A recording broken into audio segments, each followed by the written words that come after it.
Buenas tardes para todas las personas que se encuentran conectadas a esta hora a través del Facebook Banrep Cultural Manizales. Para mí es un placer saludarlos el día de hoy y dar la continuidad y cierre de algunas de nuestras actividades. Hoy estamos con un gran invitado, con Fernando Montoya. Hemos sido afortunados de contar con Fernando para este cierre porque maneja unas temáticas que desde el Centro Cultural y desde la Sugerencia Cultural nos interesan mucho. Una de las temáticas es el tema de los ríos. Como bien muchos de ustedes ya lo saben, este año hemos venido trabajando desde la sugerencia un proyecto que se llama Ríos, Territorios Posibles. Este proyecto ha venido explorando el río a través de tres ejes. Uno de esos es lo que los ríos nos cuentan. El otro es los ríos como patrimonios vivos de la humanidad. Y el otro, los ríos se proyectan, en el cual buscamos reflexionar sobre cómo estamos y sobre ese futuro de los ríos. También es muy importante esta relación que podamos establecer con la sala de creación del Centro Cultural en Manizales. Como también muchos de ustedes lo saben, en Manizales tenemos un espacio que es la sala de creación, donde buscamos estimular la creación de proyectos colaborativos en diferentes vertientes, pero sobre todo relacionados con el tema audiovisual. Así que Fernando nos ha caído hoy de muy buena manera porque él viene desarrollando esas dos temáticas. Uno, viene trabajando alrededor de los ríos, pero desde el enfoque de la estética de las artes y las tecnologías. Les quiero contar que nuestro invitado de hoy, Fernando Montoya, es artista arquitecto. Actualmente está cursando una maestría en tecnología y estéticas de las artes electrónicas en la UNTREF de Argentina. Tiene estudios de maestría en planificación urbana y regional de la Universidad de Buenos Aires y es arquitecto de la Universidad Nacional de Colombia. Fernando, yo quiero agradecerte a ti por haber aceptado la invitación hoy de estar aquí con nosotros y con todo el público del Centro Cultural del Banco de la República de Manizales. Bienvenido. Cuéntanos cómo va todo, Fernando. Bien, bacán. Gracias ahí por la intro y por el enlace. Bien, todo bien. Me quedaba pensando en esto de ríos, territorios posibles, ¿no? Como pensando en esto de las lógicas ya muy acentuadas, ¿no? Que nosotros somos como muy de la lógica de pensar en tierra, del territorio pensado desde una geografía, pero no desde la geografía líquida o hídrica, ¿no? De una hidrografía, ¿no? Y cómo estas lógicas bueno, se han apoderado de todo, ¿no? Pensar solamente en tierra y no en el agua más allá de un recurso, ¿no? O de un bien, sino en lo que genera un pensamiento, ¿no? Que quizás eso lo desarrollan más las culturas hídricas, supongo. He estado compartiendo desde otros ámbitos, digamos, con culturas hídricas en el río Beni, en Bolivia, en la Amazonía boliviana. Y claro, sus lógicas son totalmente hídricas, o sea, su manera de pensar también, su lenguaje mismo también, ¿no? Entonces, bien interesante esto como se plantea desde el Banco de la República, ¿no? Y lo que, Claro, y lo que los ríos dicen, además. claro, yo creo que es una visión bien completa porque los ríos, de hecho lo hablábamos este año en un encuentro de paisajes que teníamos, los ríos son testimonios de memoria, incluso sobre ellos se cuenta la historia de un país y ellos recogen estéticas, recogen esas historias poéticas incluso. Entonces, es ver el río de una manera más completa, incluso lo que usted menciona, algo importante con muchas comunidades indígenas, hablar un poquito, por ejemplo, de la cultura zenú, de cómo había el tema del agua y el tema del medio ambiente. Pero bueno, así hay muchos ejemplos. Lo importante es eso, pensarnos un poco los ríos. Y por eso, Fernando, digamos lo que usted está aquí el día de hoy, vamos a conversar sobre el río Atrato, pero específicamente sobre las hidrografías lingüísticas del río Atrato, en una conferencia que Fernando ha titulado Dislalia. Así que no doy más preámbulos porque queremos escucharlo a usted, Fernando. Un saludo y bienvenidos y somos todos oídos, Fernando. Muchas Listo, gracias. no, gracias. A ver, ¿cómo arrancamos? Bueno, este proyecto hace parte de mi tesis de maestría que estoy desarrollando actualmente. En el momento se encuentra en desarrollo teórico. Digamos, en marzo estaba por empezar, febrero-marzo estaba planeando los viajes al Atrato, pero finalmente, bueno, entramos en esta rara temporada de pandemia y desafortunadamente, eso lo menciono un toque más adelante superficialmente, creo que la situación del Atrato está bastante jodida en orden público, pues hay una situación de inseguridad muy fuerte. Entonces, como que nada, yo hablé con la directora, de hecho, hace muy poco y le planteé que en realidad me daba miedo irme a meter al Atrato y al Chocó, ¿no? Con las garantías pocas que hay. Entonces, bueno, ese esquema se pasó al río Tun. Quedó con el cuerpo armado del atrato y es un proyecto que opté hace poco por desarrollarlo personalmente, o sea, paralelo, ¿no? Entonces lo que voy a presentar a continuación acá es un poco el esquema de cómo se armó esa tesis y cómo va a continuar el proyecto ya de una manera a título personal, ¿no? Bueno, vamos. Bueno, un poco con este despegue de esta noticia en la semana, ¿no? Esto se hablaba un poco de que el agua estaba cotizando en el mercado de futuros de la bolsa de Wall Street, ¿no? Como una cosa así bien contundente que con algunos amigos y amigas hablamos de que, bueno, a la final no nos sorprende porque eso creo que se había tardado, ¿no? Pero da un poco también pie a pensar en la lentitud que estamos teniendo frente a estos temas, ¿no? Y cómo pues la bolsa bursátil se está aprovechando esa lentitud de alguna manera, ¿no? Todo esto pues no es algo que esté aplicando en todo el mundo, obviamente, se está dando en California y habla de una mejora en la gestión del recurso, pero bueno, antes de la charla no lo tenía pensado, pero salió justo esta noticia y pareció relevante como mencionarla, ¿no?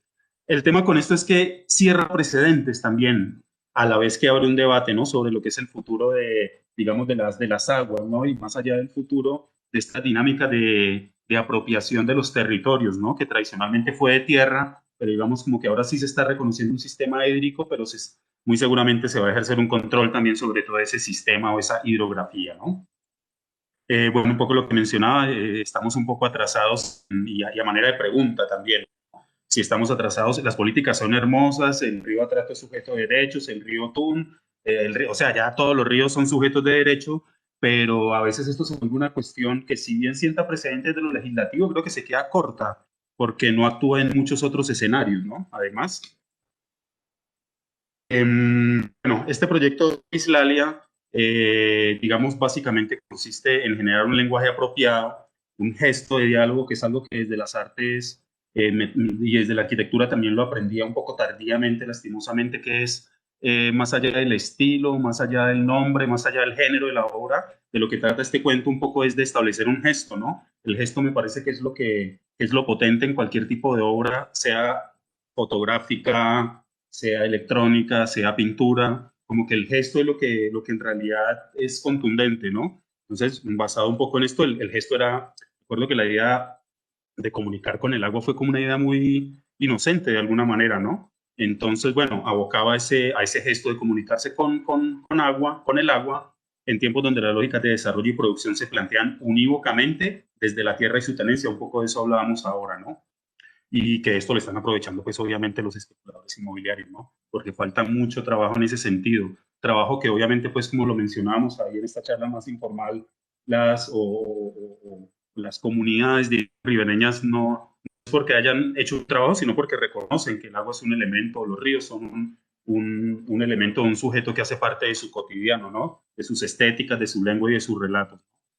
Acudí a esta especie de tótem, yo creo que lo voy a nombrar un par de veces, cuando por ahí sale el tema, bueno, ¿y cómo así que hablar con un río? Entonces digo, bueno, loco, pero loca, pero un niño, una niña habla con los animales, con los juguetes, habla con seres imaginarios, nosotros a veces hablamos solos, con las mascotas, entonces, ¿por qué no hablar con un río, no? Como que a veces también nos objetivamos muchísimo con el conocimiento, con la investigación, con nuestras propuestas y bueno, volver un poco a reencantar estas situaciones de hablar con una cantidad de situaciones y de energías que están, o sea, que son reales y que tienen, depende de cómo lo miramos, tienen una voz, ¿no?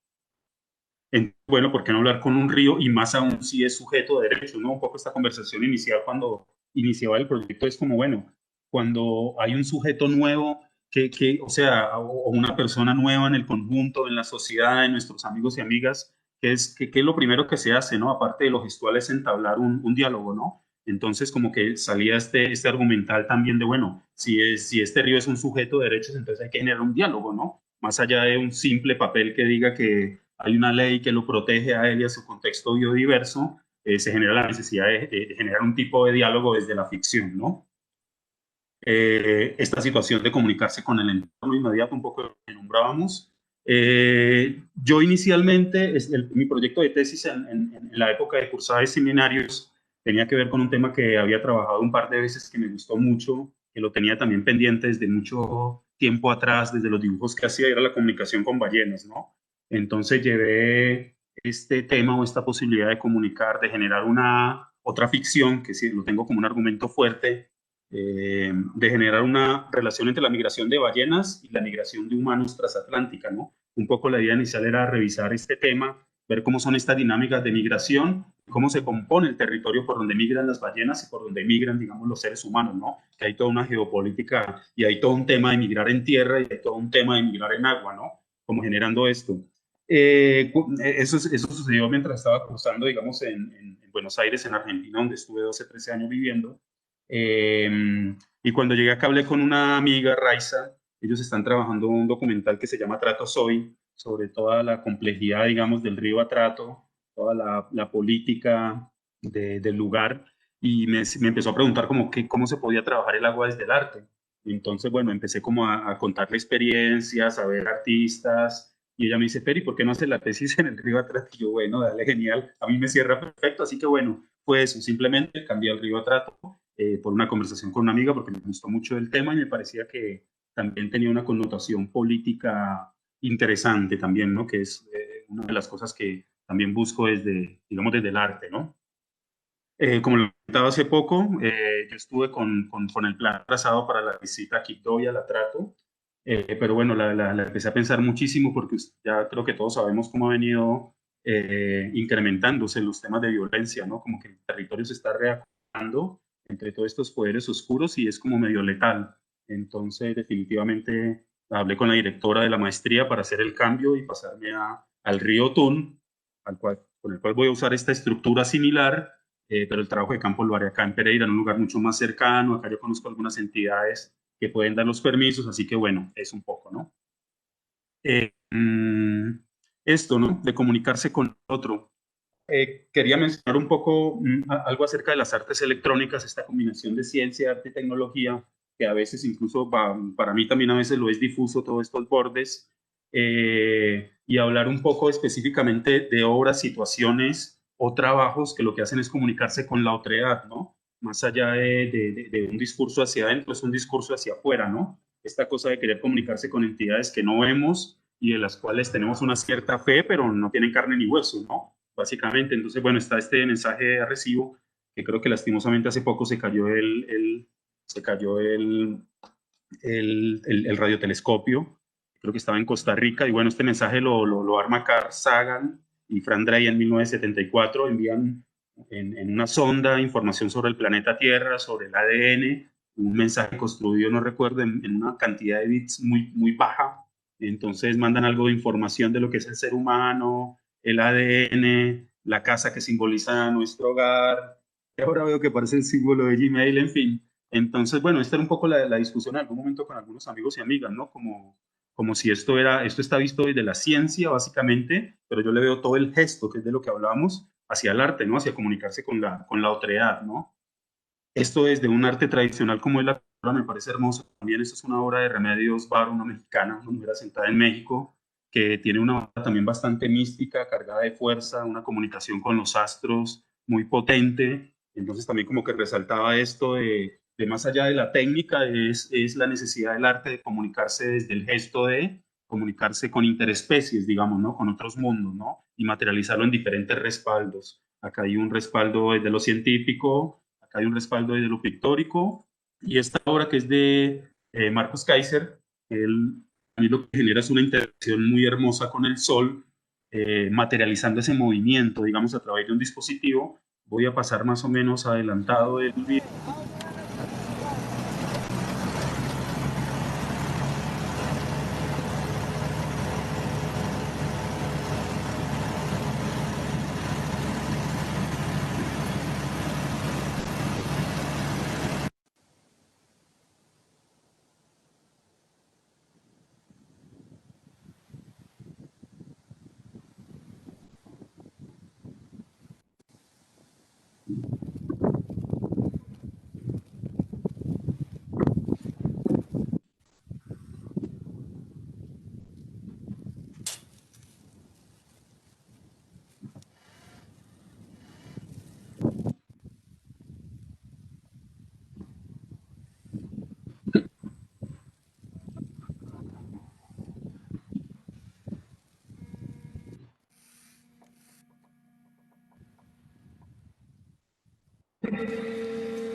Bueno, nada, aquí me parece una interacción muy hermosa con el sol también, como poniéndonos en lugar, ¿no? A la Tierra en referencia con el sol y a través de un dispositivo, en este caso electrónico, ya no en el caso de la pintura como remedios Varo o de datos científicos, como en el caso de Carl Sagan, sino haciendo uso de un dispositivo acá electrónico, se genera esa interacción, ese diálogo con lo otro, ¿no? De alguna manera.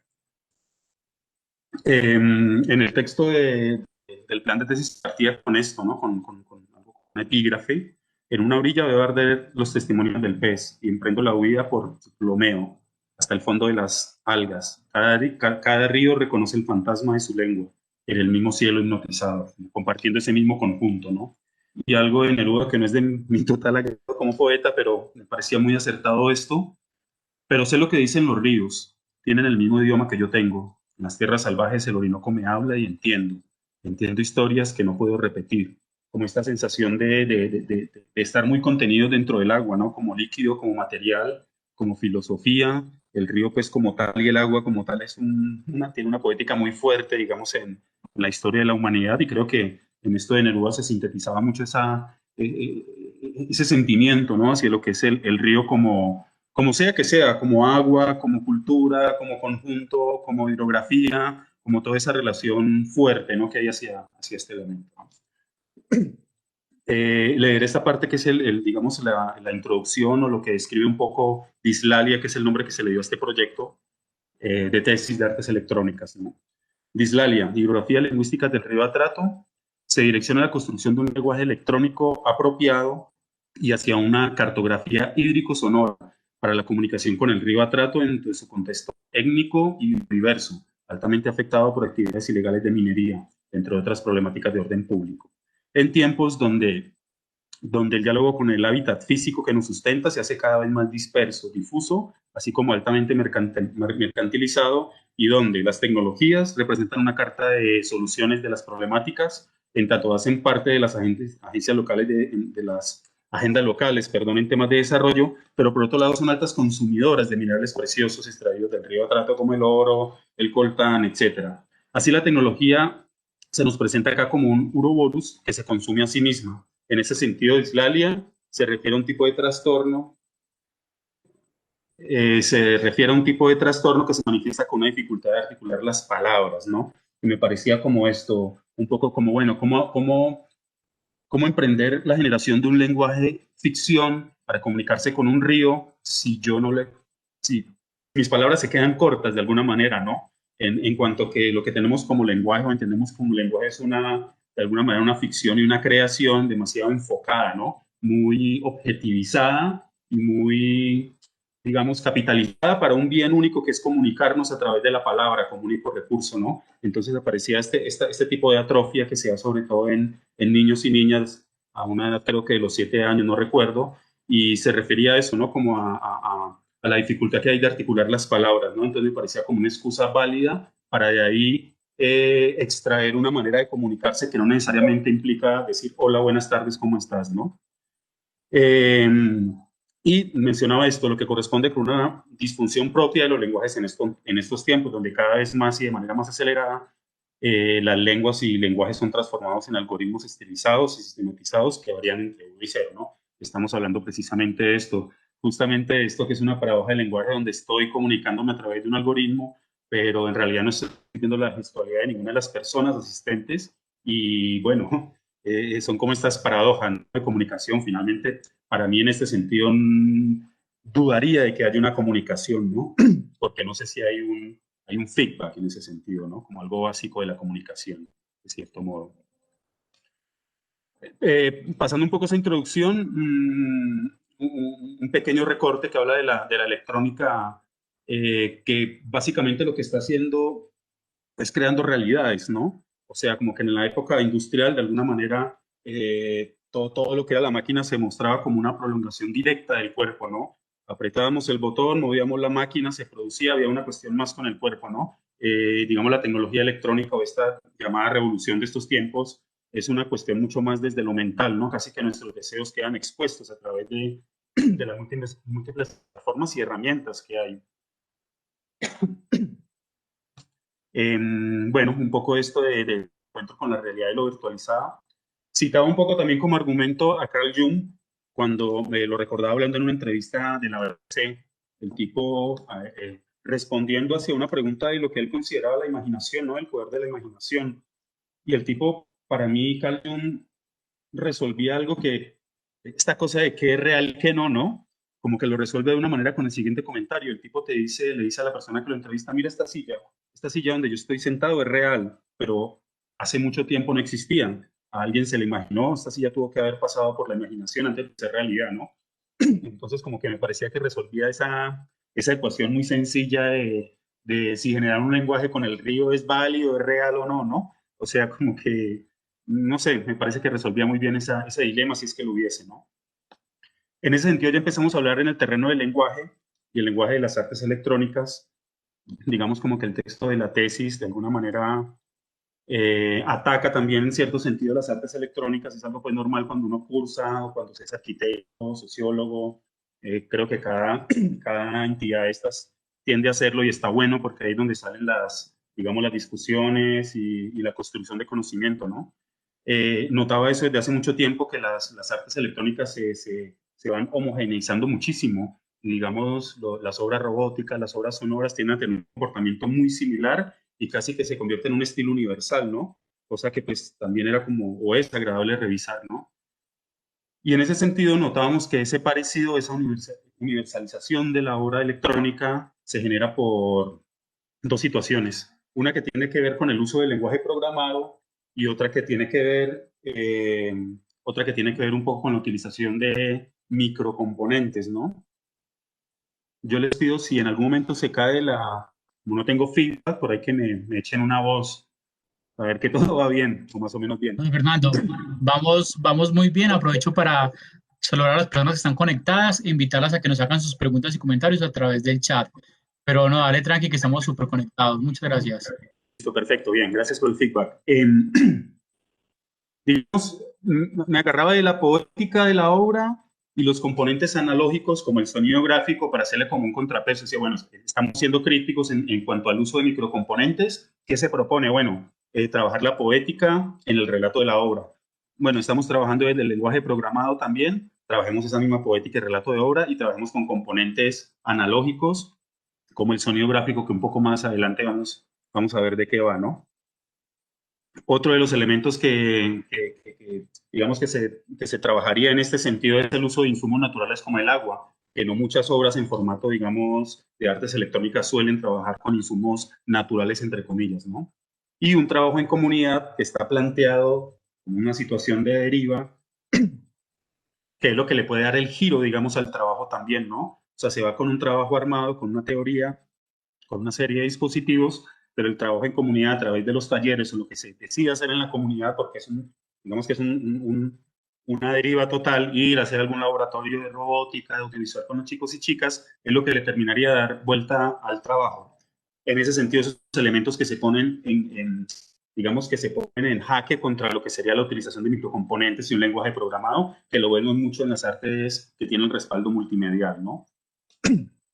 Digamos esto es un texto viejo mío de hace, o sea, esto debe tener unos 10, 12 años. Dice, solo la lluvia borra el horizonte que ha condenado el amor entre los peces y las aves.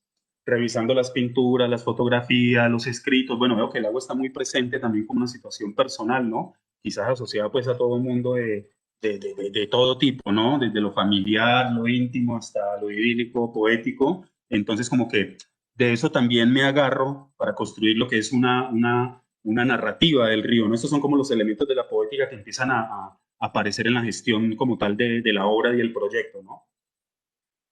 Hay una obra también que hice hace un tiempo, es un fonógrafo automatizado. El fonógrafo fue la primera pieza de grabación sonora que hubo, no era el disco redondo, sino que era un cilindro donde se grababa el sonido directamente en cera o en plomo o en otros materiales blandos. Y un poco también era eso, generar esta comunicación, ¿no? No tener el sonido grabado a través de un MP3, que es válido, pero tener la mecánica del sonido, ¿no? Y tener las voces. La idea con este proyecto fue grabar unos poemas directamente sobre el rodillo. Ya en un segundo vemos el dispositivo. Y el tema era convertir esas palabras que son voz en líneas y puntos, que es lo que se graba mecánicamente en el material, en el aluminio, en el plomo, etcétera. Y eso convertirlo en grabado. Así podías ver las palabras convertidas, digamos, en otro formato que no son palabras como tal, o que no es un sonido de audio.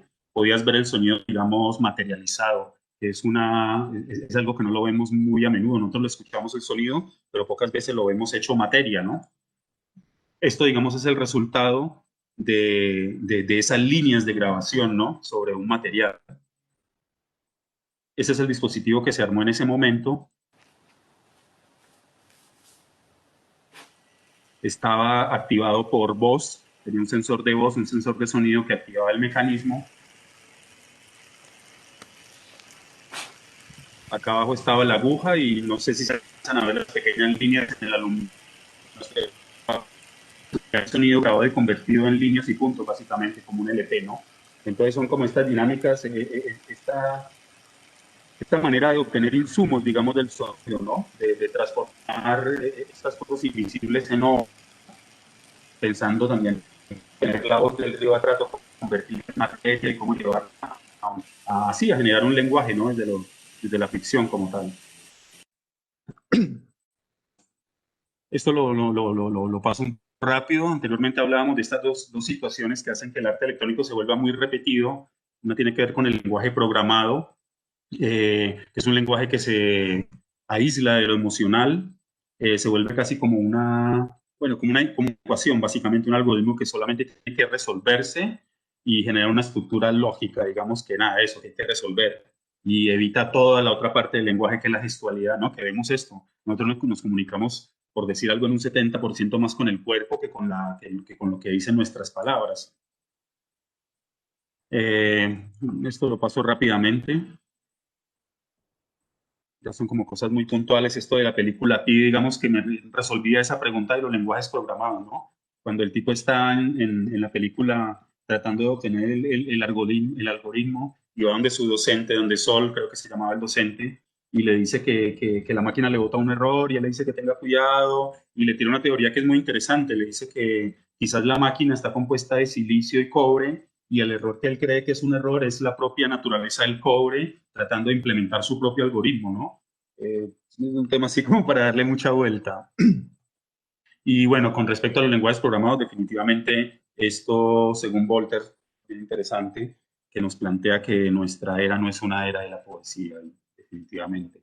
La utilización de microcomponentes, eso también tiene todo un discurso atrás de todo lo que es digamos, la caja cerrada, ¿no? La caja negra, todos los microcomponentes, nosotros no podemos acceder a esa información, todo lo que es restrictivo, digamos, hacia ese tipo de tecnología, ¿no? Y cómo eso se va ubicando también en zonas de producción como China, bueno, no sé, India, y cómo también va generando unas dinámicas sobre el territorio bien brutales. Esto lo hablaba hace un rato. Acá ya vamos entrando un poco en lo que es digamos, la dinámica del trabajo como tal del atrato, el trabajo de campo que no está en el cuerpo grueso, sino que está como, no sé si como un avatar o como un Joker más bien, como una carta para jugar en la transformación de lo que vaya a ser la obra o el documento como tal, ¿no? Esto lo hablamos al principio, todos tenemos algo en común. Si pensamos en la política como en la práctica de hablar y actuar juntos en asuntos de interés común, además, dada la capacidad del agua para conectarse y combinarse, pensar lo político en el agua podría ayudarnos a unir problemas y resolver problemas y preocupaciones que con demasiada frecuencia se abordan de forma aislada, ¿no? Como una de las características de lo que implica pensar básicamente en agua, ¿no? Llevarla a unos temas más cotidianos de alguna manera y más prácticos.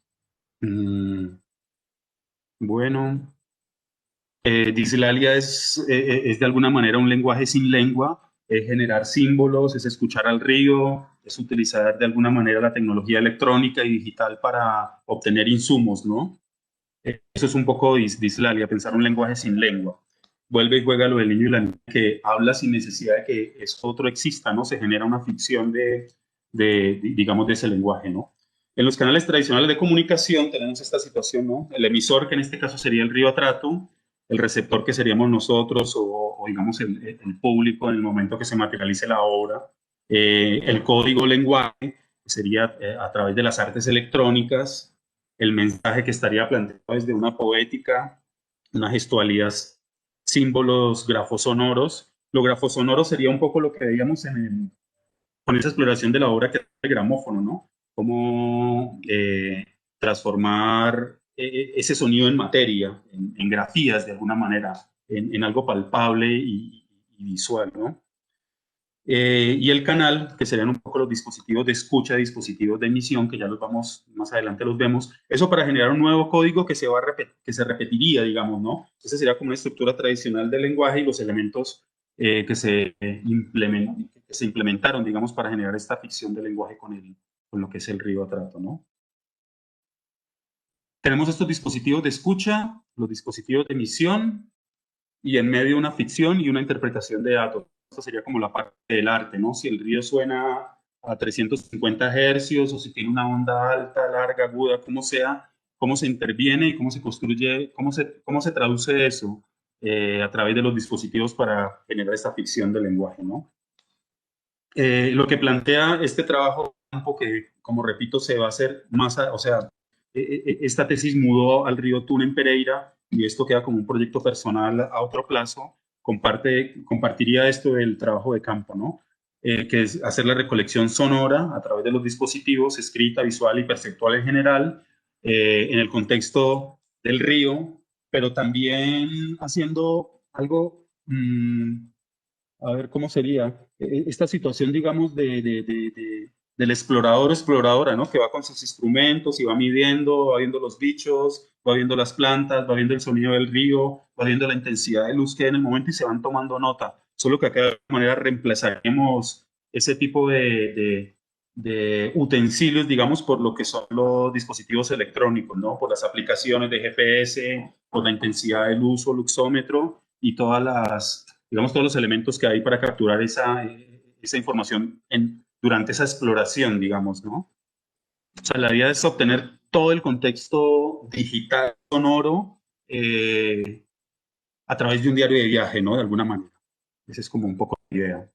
Acá hay una pequeña maqueta que hicimos con la gente de Uramba TV, que son los chicos que están y chicas que están desarrollando el documental. Acá se hizo una pequeña maqueta de esto que es un primer dispositivo, ¿no? Que básicamente es una esfera pequeña con un chip GPS, un hidrófono o un micrófono transformado, invertido, un módulo grabador MP3 y unas baterías, ¿no? Eso sería un tipo de dispositivo, digamos, a la deriva que se tiraría a flotar y estaría obteniendo, digamos, información sonora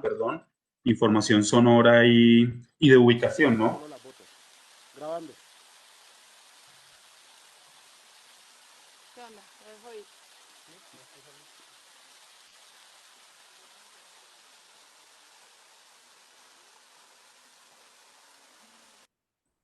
Bueno, digamos, uno de los dummies.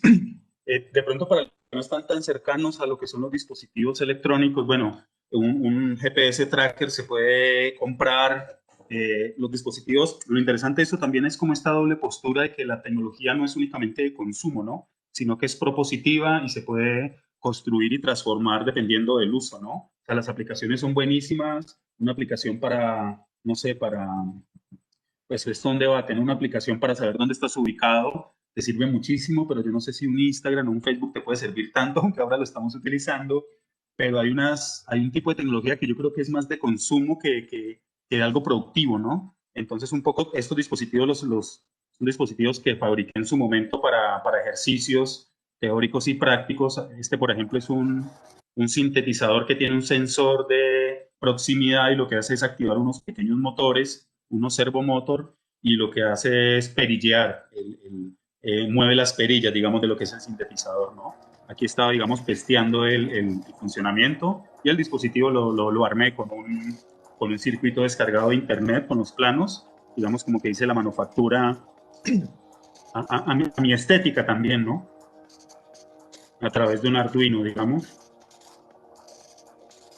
Y este dispositivo después se instaló en esto que es un corazón de una ballena, ya con alguna sonoridad.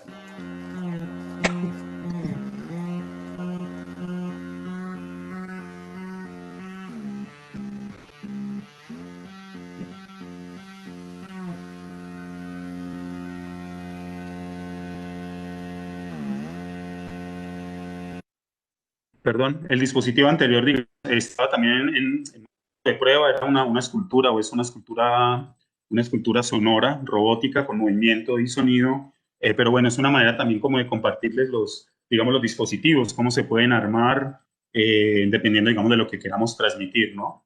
A través de la obra. Esto es un pequeño dispositivo utilizando Arduino y tratando de generar una pintura en pantalla, una modificación de una pintura con perillas. Una mezcla, digamos, entre lo analógico y lo que sería lo serial o electrónico digital.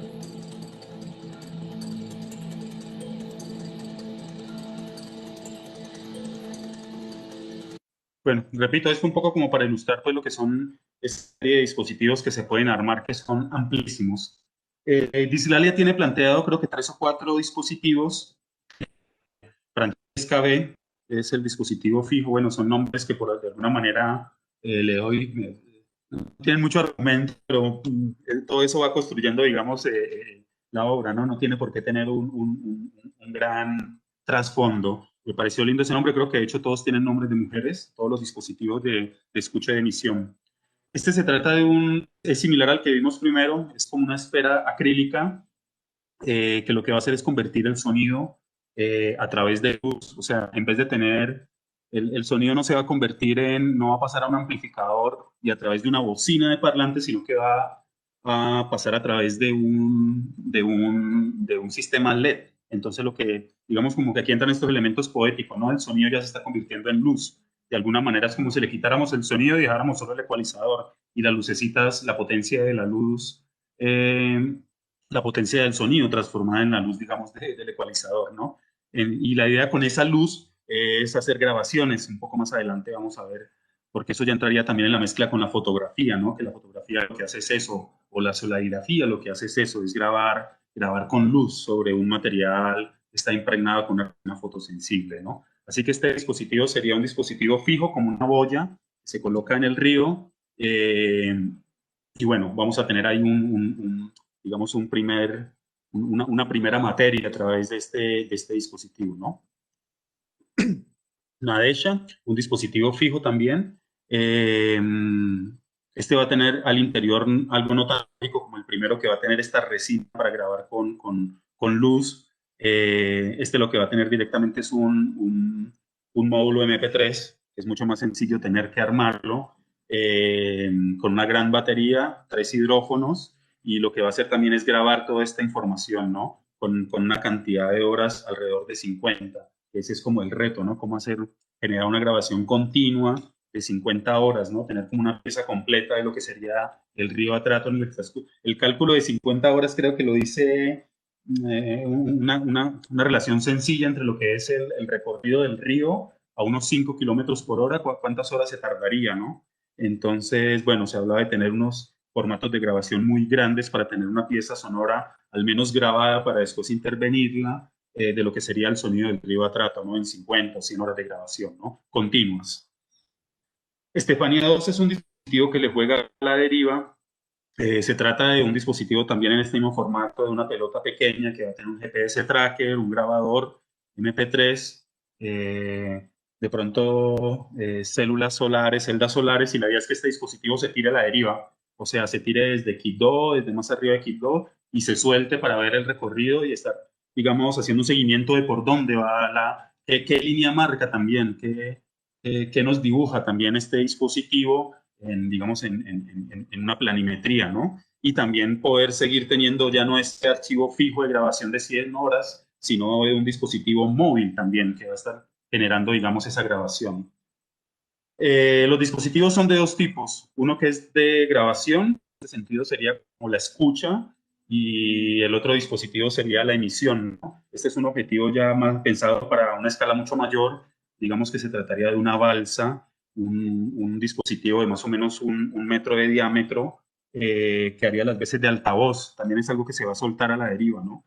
¿Qué va a tener ese documento? O ese documento, ese dispositivo. Ese dispositivo tendría lo que obtengamos de la escucha, transformado, interpretado a través de las artes electrónicas, de la decisión o de la estética del artista, se generaría un archivo sonoro, y ese es el que va a ir flotando y va a ir libremente por el atrato de este dispositivo, emitiendo sonido. En algún momento pues hablamos con un par de personas de poder instalarle al módulo 3G o 4G la posibilidad de que tú puedas marcar desde el celular un asterisco, un numeral, y poder mandar en vivo al río atrato un mensaje de buena vibra, ¿no? Como pensando también en la transformación desde las palabras hacia el río, ¿no? Y hacia el agua, ¿no? Entonces generar como si fuera un bicho que va por el río flotando y puede llamar y escuchar el río en vivo y mandarle un mensaje, ¿no? Pero son como estos dos sistemas, este de escucha y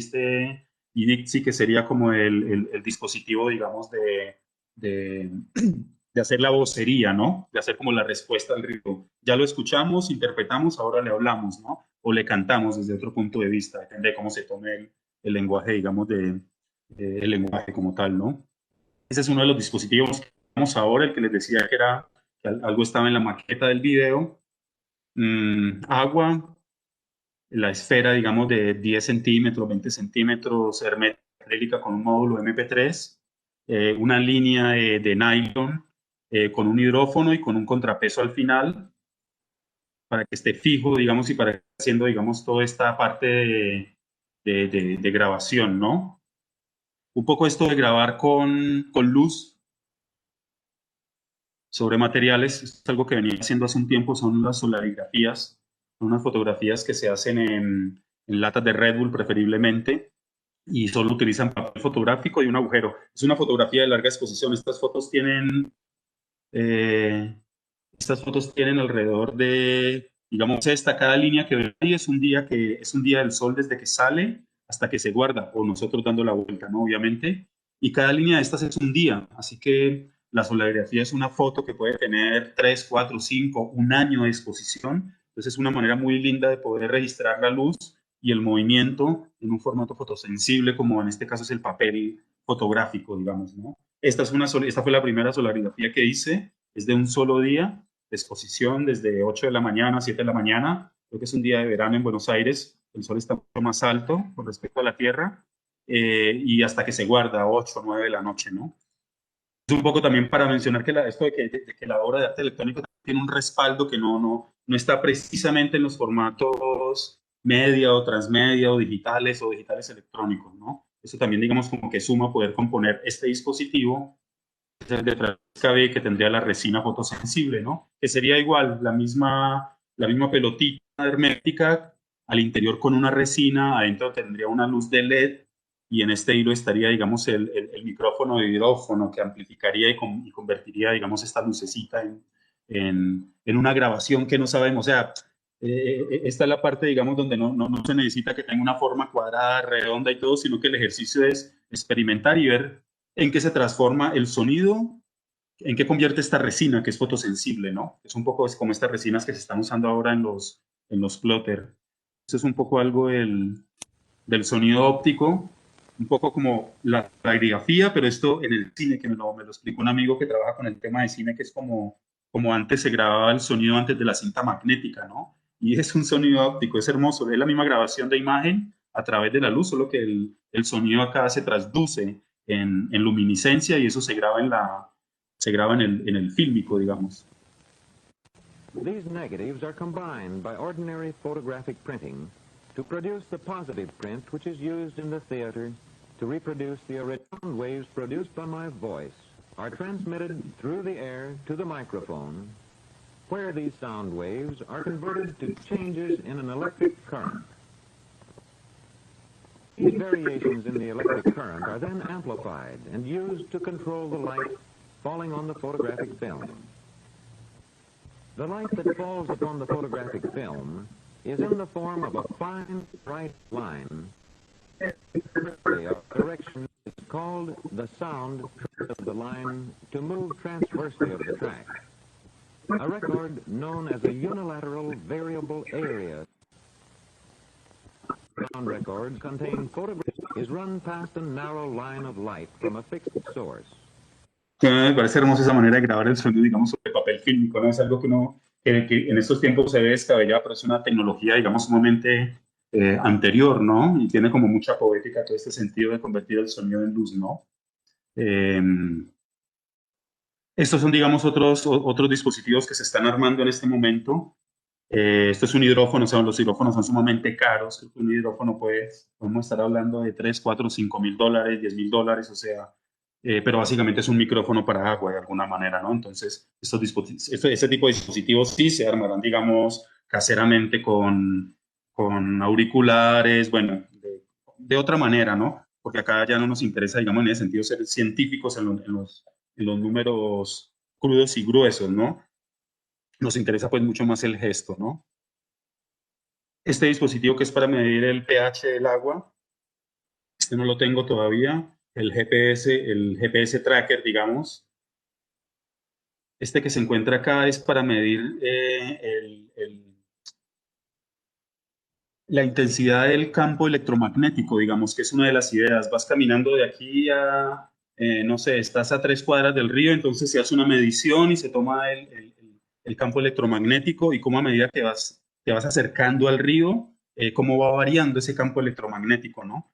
Entonces la idea es tener ese registro en una agenda, ¿no? Como todo de trabajo de campo, la agenda de campo también, y esta cosa de la nota del explorador, ¿no? Para seguir teniendo todos estos insumos electrónicos de alguna manera, electromagnéticos, de lo que es el río y su conjunto, ¿no? Como tal. Esto es un poco la resina esto es un plotter, no sé si es a través del láser, el tipo de luz que utiliza para generar estas figuras, ya no es la cuchilla tallando o imprimiendo, sino que esta impresora utiliza luz, ¿no? Y esto es, digamos, una resina fotosensible. ¿Alguna maqueta que se hizo con una convocatoria acá?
Nada, eso era un pequeño trailer que armamos para una convocatoria como para seguir dándole contexto y seguir trabajando con el material del río, digamos, en sus diferentes nombres. Y finalmente, nada, esto es también otro tipo de exploración que hacía hace un tiempo con un amigo artista, ingeniero sonoro, que básicamente también tocaba este tema de la sonoridad de situaciones que no vemos, ¿no? En este caso lo que queríamos explorar era un poco la pintura que sigo pintando aún, digamos como que sigo con esta técnica, es de la que más se ha mantenido, y lo que nos preguntamos un poco es por esos sonidos que ocurren en el lienzo, ¿no? cuando pasamos el pincel. Así que bueno, acá en el caballete, atrás del bastidor de la tela, instalamos unos micrófonos de contacto piezoeléctricos, son sumamente económicos. Eso lo llevamos a una interfase y ahí amplificamos el sonido de lo que era, digamos, el bastidor, ¿no? O la tela. Y esta era un poco de la sonoridad que tenía.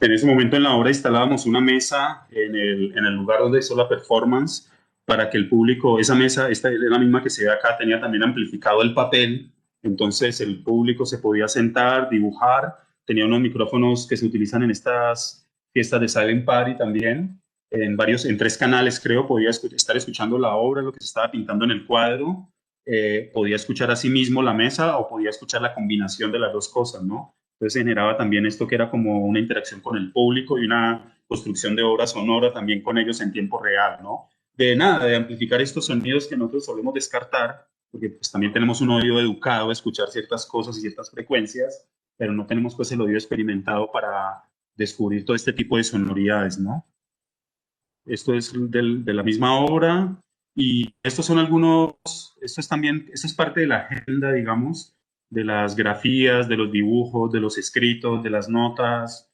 Nada, después de un vino, un vodka, aparecen algunas ideas, se agarra la agenda, se tira en papel, algunos bocetos de los dispositivos. Todo eso va también hace parte, digamos, de la obra como proceso, que en realidad es la obra como tal, ¿no?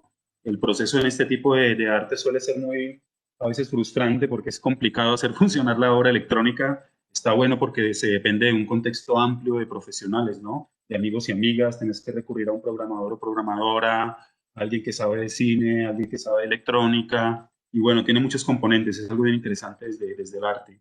Pero entonces, de mucho del proceso, ¿no? Esto sí se va aprendiendo, digamos, lo académico y lo práctico, que siempre se tiene registro, siempre se debe tener un registro fotográfico, se guarda un WhatsApp, se guardan los dibujos, todo eso es realmente lo que hace a la obra como tal, ¿no?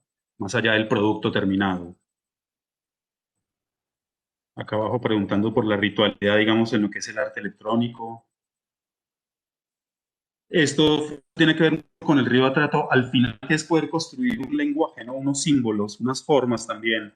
Entonces, acá empezaba como a tirar, en su momento hablando del oro o lo que sucedía en el Atrato, en medio de la brillantez de esa tierra, la oscuridad que trae la problemática de extracción de oro y de criminalidad, ¿no? Que tiene por todos estos grupos. Entonces, como esa paradoja, y aprecia este símbolo, ¿no? El oro en su brillantez, pero la oscuridad que implica perseguir el oro, ¿no? El vacío, digamos, que alguien me comentaba esta sensación, oh, Fer, qué bueno cuando uno se tira al río y siente que se le tapan los oídos y se escucha como blu, blu, blu, blu. Entonces, tratar de construir ese blu, blu, blu, blu en una gestualidad, en una forma, ¿no? En un tipo de grafía también. Y bueno, así también se va construyendo, digamos, otro elemento, pensar el agua del río en una relación con este ciclo de las nubes, el hielo, el mar, ¿no? Como ir llevando backup de lo que es construir y revisar la construcción, digamos, de ese lenguaje, ¿no? Así que, bueno, nada, gente, es esto. Este es un poco como el contexto. Ya dejo de compartir la presentación. Un poco el contexto de lo que es este planteamiento de tesis bueno, con un montón de situaciones en todas las direcciones, ¿no? Pero bueno, no sé si tienen alguna pregunta, si quieren anotar algo.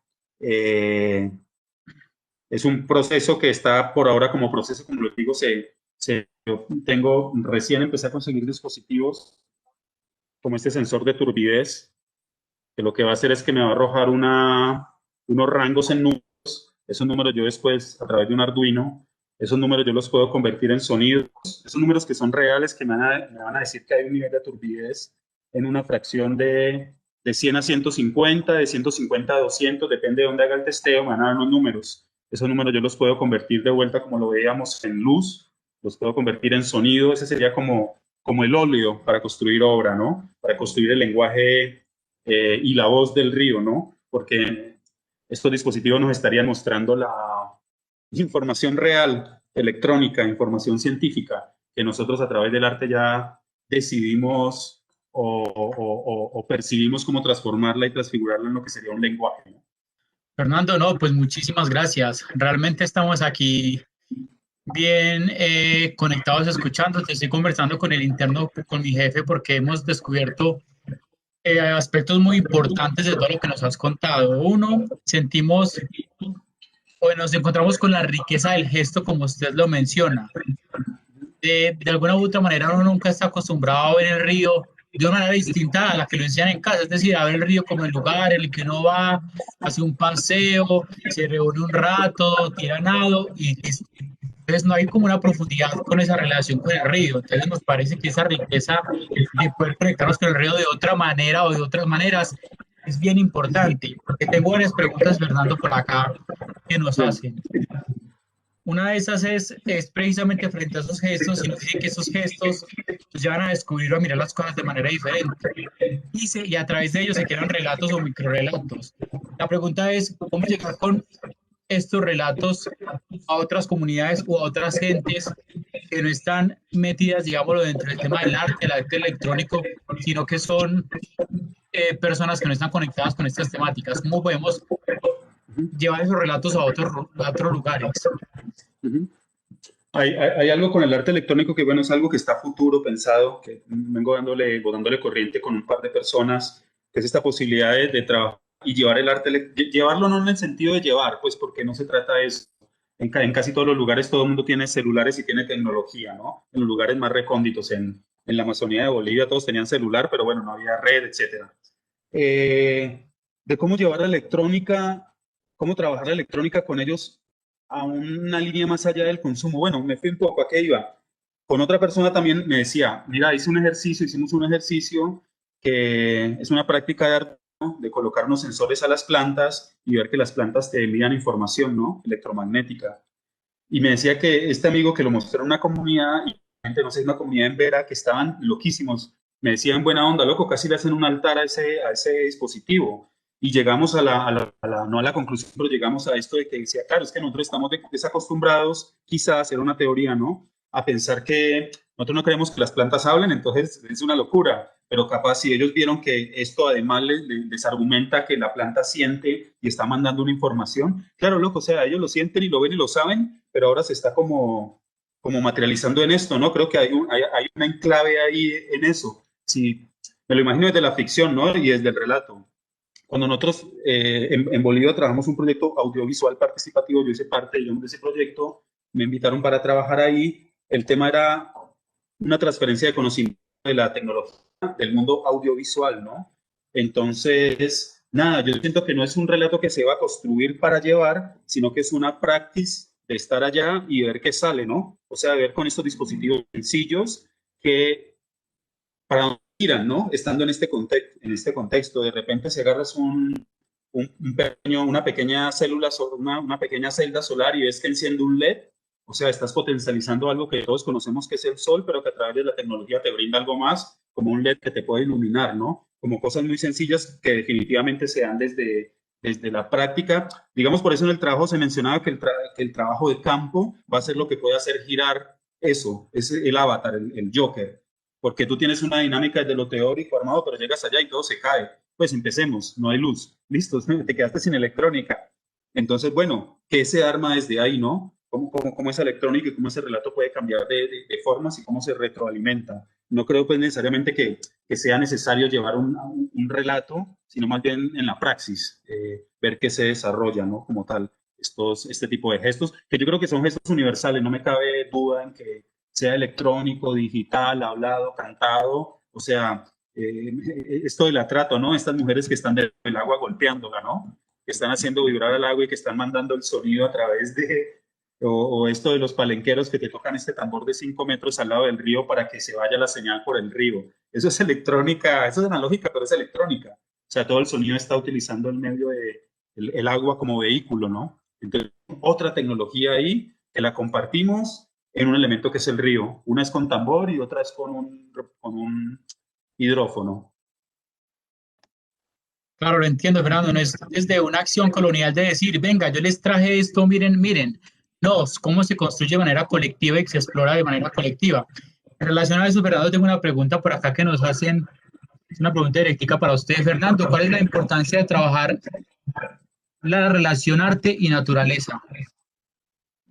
Bueno. En la discutía en un ensayo que hacía, digamos, pregunta de esta saturación, ¿no? Que pensamos que ahora hay mucha información, era como una hipótesis, ¿no? Y decía, no, es que no hay mucha información. Cuando vos entras al monte, a la selva, al agua, a cualquier lugar, hay muchísima información. Antes la percibíamos, no sé de qué manera, muchas desde lo perceptual, pero ahora toda la información pasa por el dispositivo. Son aplicaciones que te dicen la cantidad de luz, el tráfico, quién está cerca, quién está lejos. Siento que todo básicamente de la naturaleza. Ahora esto está pasando mucho por el dispositivo como un embudo. No hay cosa que no sea en el dispositivo, sin el celular, sin Google, fake news, todo esto es como muy condensado, ¿no? Pero creo que tradicionalmente, bueno, eso es algo de doble filo. Tradicionalmente toda la información ha estado en el aire. No es que se esté fabricando nueva información, como no es que se esté fabricando nueva energía, siempre ha estado. O sea, ahora está canalizada por Google por Amazon, bueno, por toda esta gente, pero ha estado. Parece importante trabajar con la naturaleza por un hecho de emancipación también, ¿no? Por emanciparse además de todo este tipo de conocimiento unívoco, ¿no? Bueno, no sé, no, y hay un impacto directo desde el objetivo también, ¿no? Desde la producción. Creo que Chile tiene unos problemas muy graves por temas de extracción de cobre, ¿no? Es un país que está altamente contaminado, tiene unas problemáticas fuertes por el cobre, ¿no? Hay todo un tema con el litio de Bolivia, de Argentina y de Chile también. Entonces, directamente hay también esta necesidad de generar, de diferenciar que la naturaleza y lo artificial no es que sea diferente, todo está como en una misma línea, ¿no? Hay un cortecito ahí donde alguien trata de ganar y sacar más partido, pero también entender eso, ¿no? Que no hay una decisión, que todos los dispositivos que tenemos vienen desde no hay una cosa artificial en realidad, ¿no? Creería, o lo pensaría. Fernando, sí, la potencia del arte. Uno está acostumbrado a que le hablan de los ríos a través de un mismo discurso. Siento que el arte tiene una posibilidad diferente y es esa, contarnos de otras maneras.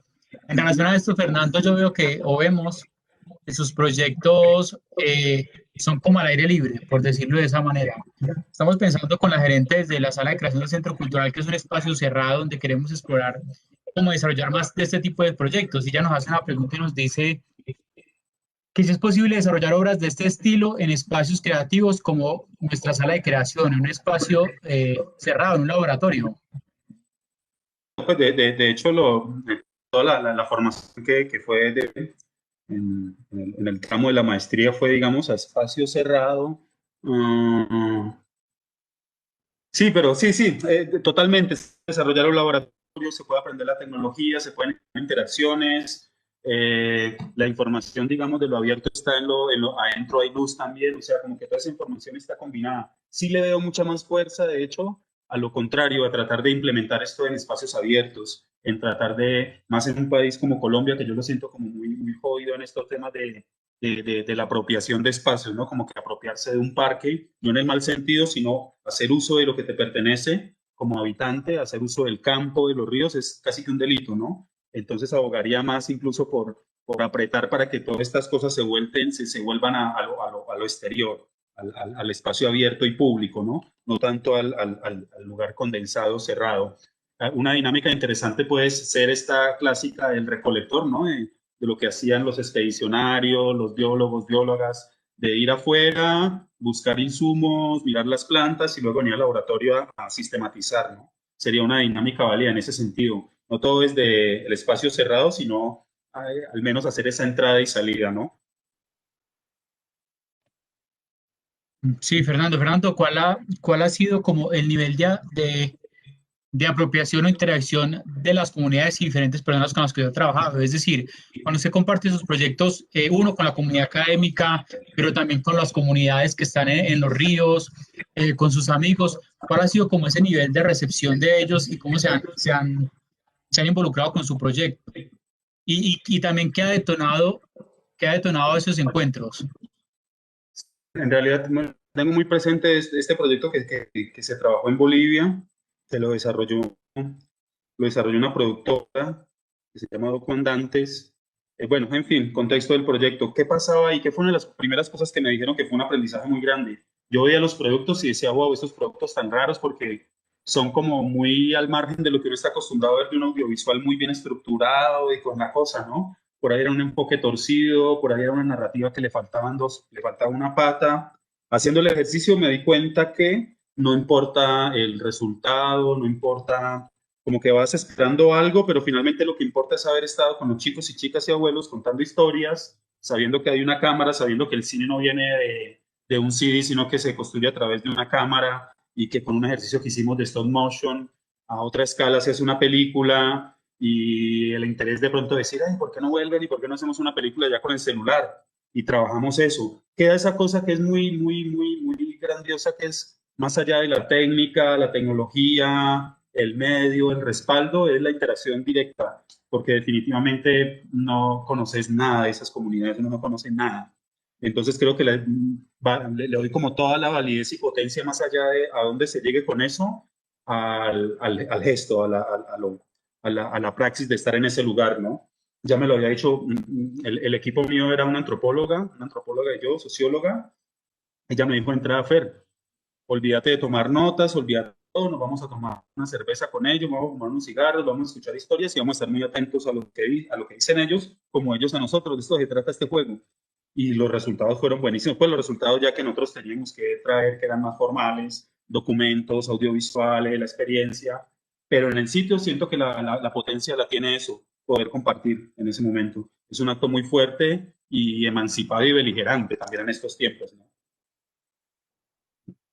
Las prácticas de la cotidianidad, es decir, muchas veces muchos estudios Sí, se alejan de las cotidianidades por irse a hacer las preguntas u otras cosas, pero me parece muy interesante esa postura de crecimiento y de adquirir conocimiento de manera conjunta, me parece muy bonita. Fernando, yo creo que podríamos conversar mucho rato, realmente es muy interesante, pero el sí. tiempo en Facebook es corto. Igual mañana también vamos a tener un tiempo para conversar con un proyecto que Fernando ha desarrollado que está muy relacionado con lo que hablábamos hoy.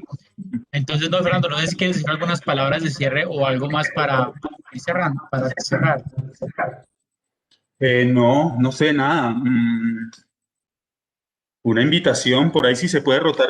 Cuando, desde que llegué, digamos, de Buenos Aires, de Argentina, hace casi 2 años, ando enfrentándome a algo que me ha parecido muy complejo acá en Colombia, que son las dinámicas de trabajo grupal. Eso me ha parecido, pues, ahora que veo que cuando me fui era así, que era muy complicado hacer equipo.